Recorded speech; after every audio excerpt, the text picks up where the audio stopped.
Assalamualaikum warahmatullahi wabarakatuh.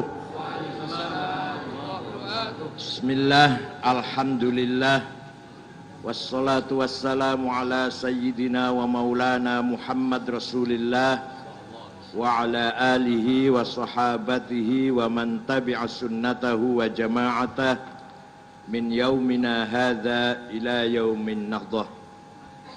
Ashab al-fadilah, hadratul ulama wal masyayikh, ashab al-ma'ahid, ashab turuqis sufiyah al-mu'tabarah, rekan-rekan pengurus besar Nahdlatul Ulama, Profesor Dr. Kiai Haji Maksum Mahfud, siapa lagi? Kiai Haji Abdul Manan, Kiai Haji Mampituduh, Kiai semua lah pokoknya. Kiai Muhaimin Zain, Rais Jamiatul Qur'an wal Hufadz, Kiai Manarul Hidayah, tetangga saya dari Cirebon, Ketua LDNU dan seluruh perangkatnya, para tamu undangan, terutama yang saya hormati Mbak Alisah Abdurrahman Wahid, Bapak Ibu sekalian, kenapa kalau Rasulullah yang kita hormati hari lahirnya, kalau kiai atau waliullah yang kita hormati, yang kita kenang hari wafatnya? Apa itu jadi bedanya? Kalau Rasulullah begitu lahir sudah membawa rahmat, lahirnya saja sudah membawa rahmat. Kalau kita baca Barzanji, baca Deba, luar biasa. Rasulullah lahir, api di Persia yang ribuan tahun disembah tidak pernah padam, pada hari Rasulullah lahir padam. Berhala-berhala yang terbikin dari batu, besi, begitu Rasulullah lahir semua cacat. Ada yang jarinya hilang, ada yang mengo, ada yang mencong.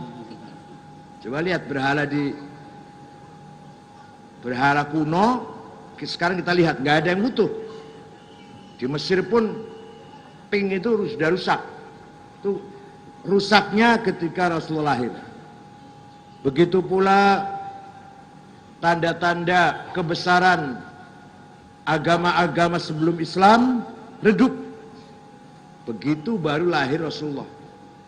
Nah, jadi hari kelahirannya sangat layak, sangat pantas, seyogianya, bahkan wajib kita syukuri hari kelahirannya.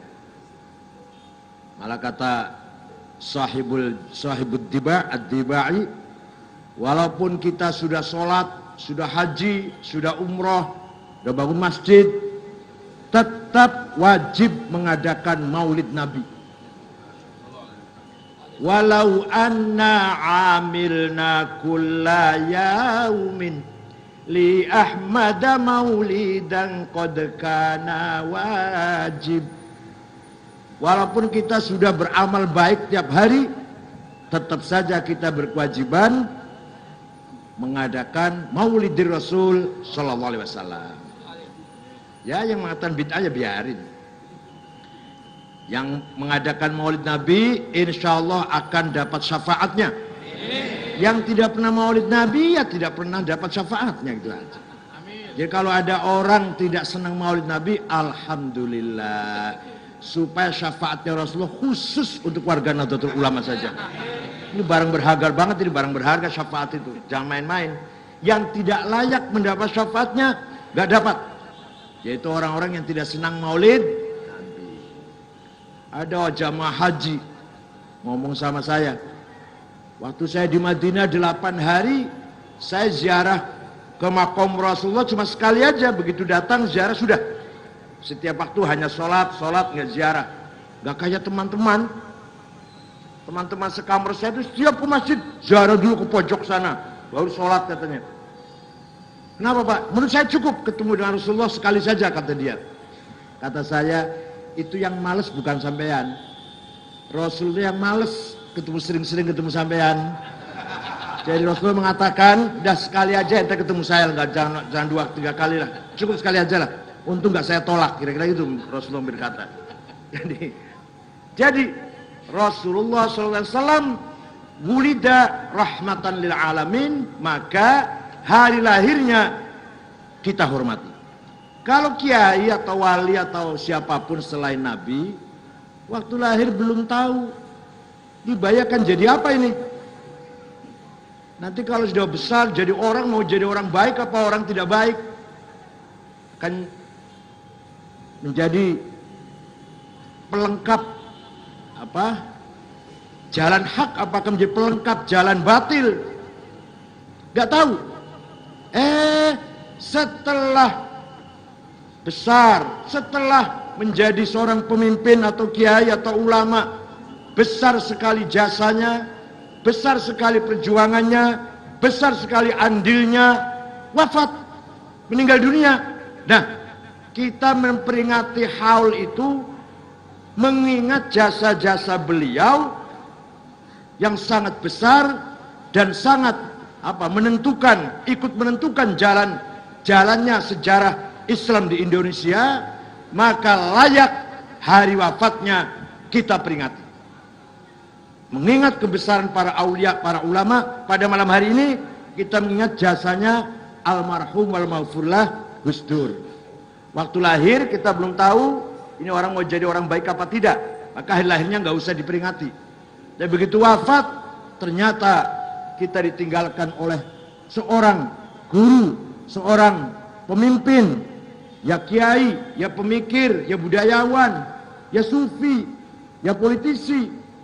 Dompet gak punya, kartu kredit gak punya, beliau itu betul.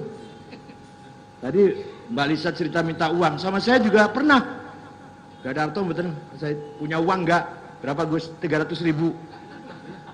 Pernah juga makan di kaki 5, habis membuka muktamar muslimat di PRJ. Saya Pak Rozi Munir Gus Dur, belum sarapan, sudah jam 12 itu selesai. Butin hadir, waktu Butin hadir. Saya kira mau makan dia minimal Padang lah, kaki 5. Hanya goreng telur, 3 orang itu 8.500, itu tahun 95 itu. Jadi ya banyak cerita begitu, banyak sekali. Dulu ketika umroh atau haji, sudah kenal saya nggak mau tinggal di hotel. Umroh dengan rombongan Kiai Nur Muhammad Iskandar, misah tinggal di rumah saya yang 2 kamar itu. Rumah saya cuma 2 kamar dengan anak 3. Tapi senang, sampai malam ngobrol. Haji dengan Pak Harto, rombongannya Pak Harto, Ketua Muhammadiyah, Gus Dur, Kiai Yusuf Hasim, keluar dari rombongan, bergabung ke rumah saya. Carinya rawus kata. Nanti dicari Gus, biarin aja dicari.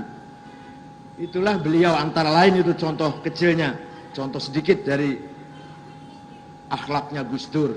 Oleh karena itu, kalau seorang ulama, seorang kiai bercermin dengan Gus Dur, kecil, betapa besarnya keulamaannya Gus Dur. Kalau seorang pemimpin bercermin dengan cermin Gus Dur, kecil, betapa besarnya kepemimpinannya Gus Dur. Nah, bagaimana nggak besar? Wong ke Amerika mau ketemu dengan Clinton ditolak. Karena tidak diagendakan sebelumnya. Lama-lama kata Gus Dur, ya nggak apa-apa, saya ke Amerika mau periksa kacamata kok. Nggak penting ketemu presiden atau tidak. Itu masih jadi presiden itu. Lama-lama diterima, tapi 15 menit. Setelah ketemu 45 menit. Nah, ini kan berarti orang sangat menarik bagi beliau. Bagi Clinton menarik sekali Gus Dur ini.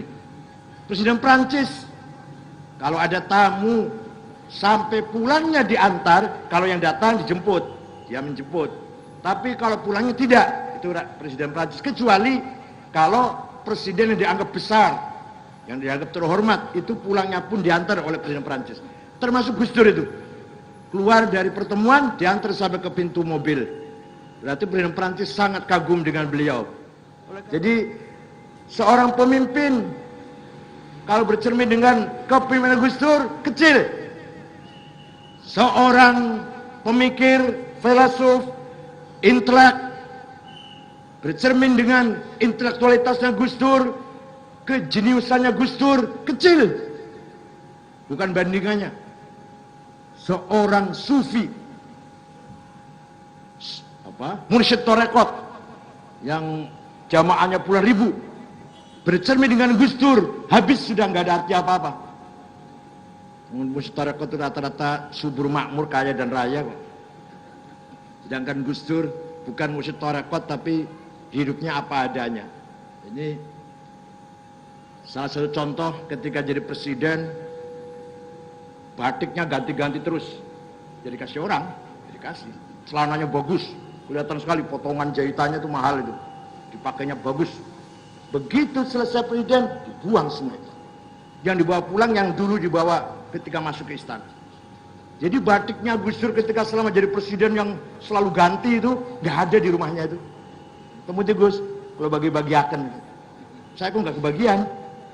Nggak, saya kebagian baju batik yang beliau sebelum jadi presiden malah saya punya. Kopiah juga punya. Bukan setelah jadi presiden, tidak. Jadi betapa malu seorang sufi, seorang mursyid tarekat kalau bercermin dengan zuhudnya Gus Dur, qanaahnya Gus Dur, bukan apa-apa kita semua ini. Seorang aktivis, demonstran, bercermin di depan Gus Dur, kecil. Wong Gus Dur demo itu sambil diimpus kok. Dari rumah sakit keluar, didorong, masih ada impusnya demo. Ayo siapa ya orang lain selain Gus Dur yang kayak gitu. Jadi yang lain kan demo sehat, Gus Dur enggak. Dari rumah sakit didorong kursi, masih ada impusnya demo coba. Jadi semuanya kecil di depan Gus Dur itu. Oleh karena itu sudah selayaknya dan kewajiban kita semua tidak boleh melupakan kebesaran beliau, dalam arti kita harus selalu meniru, menteladani, berusahalah bercermin dengan beliau agar kita terkendali, terarah, ada remnya lah. Kalau saya lagi banyak yang kritik, lihat Gus Dur lah, saya bukan apa-apa. Kalau Gus Dur bukan hanya dikritik, diancam mau dibunuh. Kalau saya paling dikritik, dikafir-kafirkan, paling gitu aja, disiah-siahkan, paling gitu kan. Nggak apa-apa kalau Gus Dur diancam mau dibunuh. Kalau saya masih dianggap Syiah lah, masih kecil. Kalau saya misalkan punya kesusahan, punya kesedihan, melihat problem yang sudah hadapi oleh Gus Dur, bukan apa-apa. Gus Dur seorang yang visioner, seorang yang mempunyai penglihatan proyeksi ke depan yang sangat jauh. Kalau dalam bahasa tasawuf namanya muraqabah. Muraqabah lahir setelah muhasabah. Muhasabah kemudian meningkat menjadi mu'atabah, blaming self gitu ya. Mu'atabah itu artinya blaming self, mencela diri sendiri. Maka ujungnya adalah, puncaknya adalah muraqabah, membangun, melihat, menatap masa depan yang sangat jauh, yang sangat mulia. Itu namanya muraqabah. Oleh karena itu kata Imam Abul Qasim Al-Junaidi Al-Baghdadi yang wafat tahun 297, Sayyidut Ta'ifatis Sufiyah, dia berkata, As-Sufi ibnu waqti kalma ila launalah launuhu launu ina'i. Sufi itu, orang sufi itu orang yang memahami zamannya, orang yang paham dengan zaman yang sedang ada, yang sedang berada. Jadi nggak kagetan. Orang sufi nggak kaget. Apapun yang terjadi, era apapun, udah lama, udah baru, reformasi, orang sufi nggak kaget. Bahkan kalau bisa orang sufi mewarnai situasi itu. Kalau tidak minimal, ya tidak terkoptasi oleh warna yang ada. La launalah, kalma'i la launalah. Orang sufi bagaikan air, tidak punya warna tertentu. Launuhu launu ina'i, warnanya adalah tergantung wadahnya, tempatnya air itu. Jadi seorang sufi itu orang yang dinamis, orang yang revolusioner, orang yang visi misinya ke depan jauh. Itu orang sufi itu. Jangan pahami orang sufi yang tinggal di masjid, masak di masjid, tidur di masjid itu, orang sufi itu. Bukan. Kira gitu orang sufi itu. Apa? Orang zuhud, orang melarat. Bukan. Orang yang zuhud kaya tapi dia tidak sombong, menyombongkan diri karena kekayaannya. Baru zuhud. Lah kalau melarat, kemudian membenci dunia aja pantas melarat. Ya bukan zuhud, bukan apa itu. Jadi kembali ke Gus Dur. Gus Dur itu selalu berpandangan jauh. Selalu menatap masa depan. Tidak pernah pesimis. Tidak pernah putus asa. Putus asa adalah tanda-tanda kekufuran. Tanda-tanda pernik-perniknya kufur itu orang yang putus asa min rauhillah. Wala yai'asu min rauhillah illal qaumul kafirun. Tidak sekali-kali orang itu putus asa kecuali orang itu ada sedikit kekufuran di dalam hatinya. Orang beriman selalu optimis. Maka Gus Dur yang terkenal selalu mengatakan gitu aja kok repot. Nah, itu karena Gus Dur nggak pernah pusing, nggak pernah berpikir sulit apapun yang dihadapi. Kalau ada teman mengadu, Gus saya punya problem, dagang bangkrut, pertanian gagal, anak istri bertengkar, kanan kiri membenci saya, bisa diatasi nggak? Bisa sih Gus. Ya udah nggak usah dipikir, itu aja.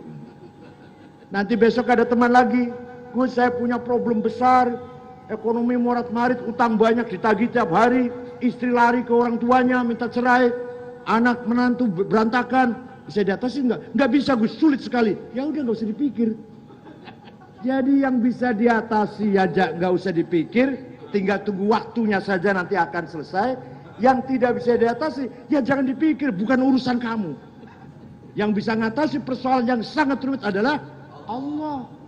Karena menurut kamu tidak bisa diatasi, ya usah nggak usah dipikir, serahkan pada Allah. Itu artinya. Maka seperti yang sudah pernah saya dongengkan, ada seorang anak muda kekar, banser lah, berusaha memecahkan batu, pasti pecah, saya pukul 10 kali, dalam hatinya sombong. Begitu dia pukul 10 kali tidak pecah, 20 kali tidak pecah, 50 kali nggak pecah, 100 kali nggak pecah, putus asa dia, duduk termenung. Lewatlah seorang kiai yang tua, kurus, sarungnya cap gajah duduk, kopiannya hitam enggak, coklat enggak, minyak wanginya misik 10 gram, 5.000 10 gram harganya. Apa? Masih ada jujur lagi. Apa nak kau termenung, sedih rupanya. Iya kiai, batu ini sudah saya pukul 100 kali dengan palu yang besar ini, dengan tenaga saya yang kuat ini, nggak pecah kiai. Coba saya mukul. Oh kiai mau nyoba? Coba. 5 kali dipukul oleh kiai yang kering kurus itu, yang tua itu, pecah 5 kali. Heran si anak muda ini, hebat kiai, sakti kiai. Doanya apa kiai? Bukan saya sakti, bukan saya hebat nak. Hanya saya tahu batu ini bisa pecah kalau dipukul 105. Tadi kamu kalau tambah 5 lagi pecah kamu dua. Tapi kamu putus asa. Jadi ini artinya pelajaran yang sangat berharga dari Gus Dur. Walaupun kelihatannya sambil bercanda gitu aja kok repot, kan kelihatan bercanda tuh, tapi sebenarnya menunjukkan seorang yang mukmin, imanan amiqan, imanan rasikhan, bahwa segala sesuatu itu minallah wa ilallah wa ma'allah. Banyak sekali jasa Gus Dur kalau kita ceritakan. Yang penting mari kita mewarisi apa yang kita mampu. Kalau yang mampu mengikuti Gus Dur dari sisi kepiawainya berpolitik, silahkan. Yang mampu meniru Gus Dur dalam zuhud dan qanaahnya, monggo. Yang mampu meniru Gus Dur dalam cara berfikirnya, silakan. Yang mampu meniru Gus Dur dari sisi keberaniannya, ketawakalannya, silakan kita tiru. Kalau enggak semuanya mampu kita tiru, sebagian dari yang dimiliki oleh Gus Dur kita tiru semampu kita. Oleh karena itu, yang paling berat menurut Gus Dur adalah, yang paling berat yang saya nggak mampu. Inna aradnal amanata 'alas samawati wal ardi wal jibal fa'abaina ayyahmilnaha washfaqna minha wa hamalahal insan innahu kana zaluman jahula. Allah menawarkan amanat kepada alam semesta, gunung, langit, bumi. Mereka menolak, gak sanggup menerima amanat itu, takut, ngeri, gak mampu menerima amanat. Manusia menerima. Amanat apa itu? Amanat kita berani mengatakan iya terhadap kebenaran, walaupun selain kita semua orang mengatakan